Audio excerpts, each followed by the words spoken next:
কথায় আছে শখের দাম লাখ টাকা।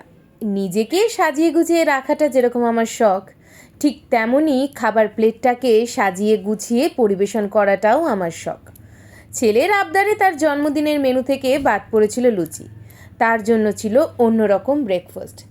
খুব সামান্য কিছু উপকরণ দিয়েই তৈরি হয়ে গিয়েছিল দুর্দান্ত দেখতে এই প্লেটখানি।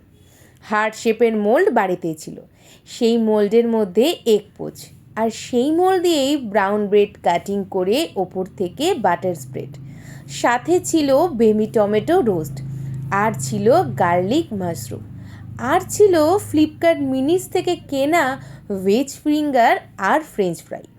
ভালোবাসায় মোড়া এমন এক প্লেট দেখে আমার ছেলে তো আনন্দে আত্মহারা। জন্মদিনের সকালে চেনা লুচি ছোলার ডাল থেকে পাশ কাটিয়ে অন্যরকম কিছুর করার মজাটাই আলাদা। তো এই প্লেটটা তোমাদের কেমন লাগলো অবশ্যই কিন্তু জানিও, আর ভালো লাগলে কিন্তু একটা লাইক করে দিও। টাটা, সবাই সুস্থ থেকো, ভালো থেকো।